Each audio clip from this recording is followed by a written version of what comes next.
is Dr. M. Vairalashmi, working as Assistant Professor of Chemistry, V.V. Vaniyaperumal College for Women, Virudhunagar. The topic I have chosen for today is water softening techniques. Water is very important in our life. Our body consists of 60% of water. It carries nutrients and travels throughout the body. It is very essential for our digestion process, and it regulates our body temperature. Then industrially, water is very useful for the electricity production process. Okay, so water is very important. It can use both in the industrial purposes and also domestic purposes. Okay, then our earth is 3/4 of our earth is covered by water. That is 97% of our earth is covered by hard water. Okay, only 3% of it is soft water. Then how can we use this 3% of water for both the industrial and domestic purposes? So it is not possible. Okay, then we have to convert the hard water into soft water. Okay, so let us see some water softening techniques. Okay, what is hard water? The water containing calcium and magnesium salts, especially bicarbonates, chlorides and sulfates of calcium and magnesium salt. That is calcium bicarbonate, calcium chloride, magnesium sulfate, calcium sulfate. So that is calcium and magnesium salt of bicarbonates, chlorides and sulfates. So if these minerals are present in water, that water is called hard water. If it is not so, that water is called soft water. Okay, what is hardness? It is a measure of total concentration of calcium and magnesium present in the hard water. Okay, so there are two types of hardness. The one is temporary hardness, the another one is permanent hardness. Temporary hardness is due to the presence of bicarbonates of calcium and magnesium ions. But this temporary hardness is easily removed by boiling technique. Simply we can remove this temporary hardness by boiling technique. Okay, then the permanent hardness is due to the presence of chlorides and sulfates of calcium and magnesium ion, and this permanent hardness cannot be removed by simple boiling technique. So we can use some other chemical techniques.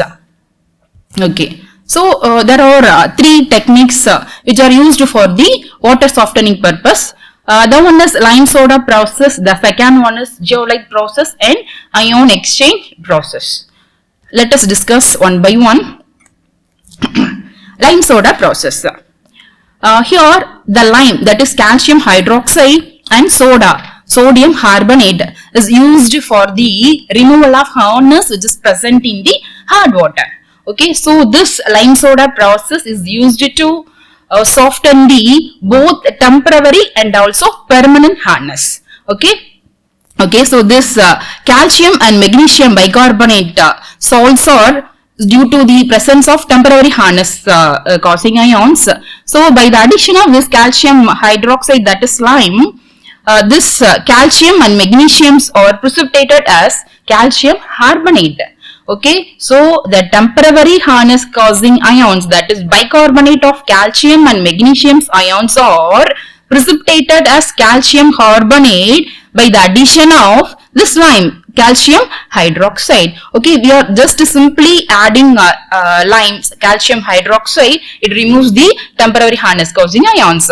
Okay, then when we are adding soda, that is sodium carbonate, to this hard water, it removes the permanent hardness causing ions. What are that? Chlorides and sulfates of calcium and magnesium. Okay, so here calcium sulfate and magnesium chlorides are the examples of permanent hardness causing ions. These ions are precipitated as calcium carbonate and magnesium carbonate. Okay, so these sodium sulfate and sodium chlorides are dissolved minerals. Okay, so just by adding lime and soda, we can convert the hard water into soft water by using this lime soda process. Okay, so this lime soda process is of two kinds. This lime soda process can be used in hot water and also in cold water. If it is carried out in the hot water, that process is called hot lime soda process. If it is carried out in the cold water, the process is called cold lime soda process. Okay. So the next one is zeolite process. What is zeolite? It is nothing but hydrate of sodium aluminium silicate. Okay, so this is Na2O, Al2O3, X moles of silica SiO2 and Y moles of water. Okay, so here X is equal to 2 to 10 and Y is equal to 2 to 6. Okay, so these zeolite is simply represented as Na2Ze. Okay, so the sodium zeolite is abbreviated as Na2Ze. Okay.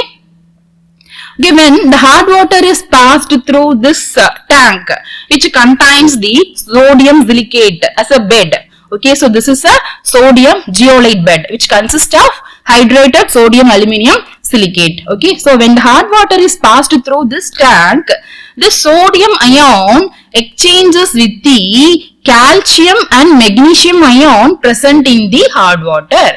Okay, so it exchanges both calcium and magnesium ion. So the water which came from this compartment is called cation free water.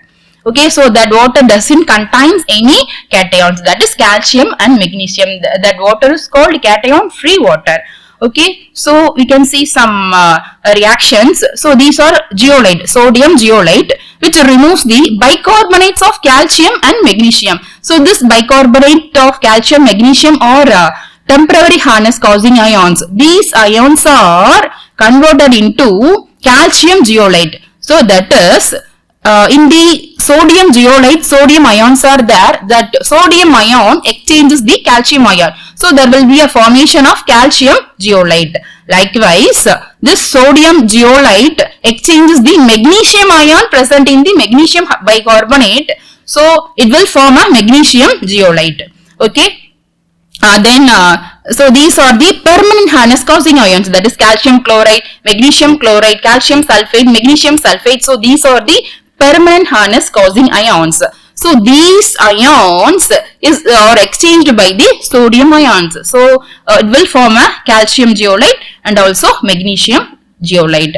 Okay, so after some time this sodium zeolite gets exhausted. So we have to regenerate the sodium zeolite. So for the regeneration purpose we can use sodium chloride. So by the addition of sodium chloride, so the impure sodium zeolite, the exhausted sodium zeolite is converted into pure sodium zeolite. Okay, so here see, so this is calcium zeolite and magnesium zeolite which is obtained from these reactions. Okay, so these exhausted sodium zeolites then reacts with this sodium chloride ions, it will form a pure sodium zeolite. So by this way we can regenerate the our sodium zeolite bed. Okay, so by this technique we can only remove the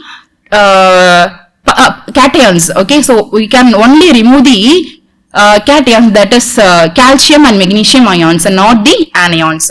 Okay, so this is a drawback of this technique. So for to remove this drawback we can use some another technique, that is ion exchange process. Okay, so in this process we can use exchanger. Okay, so exchanger, we can use ion exchanger. Ion exchanger is nothing but it is a long chain cross linked organic polymer. Okay, so it is a cross linked organic long chain polymer. It is further of two kinds.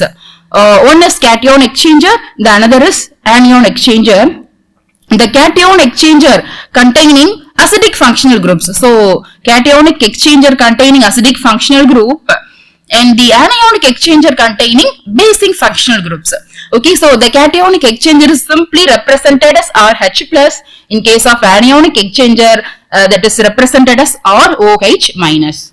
Okay, so when the hot water is passed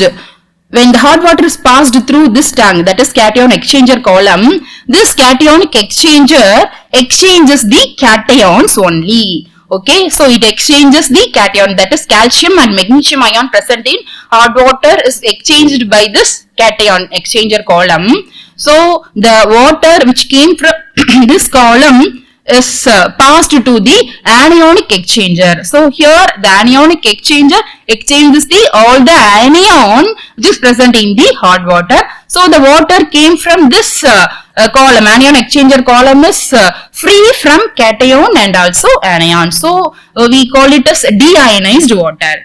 Okay, so we can get deionized water by using this technique.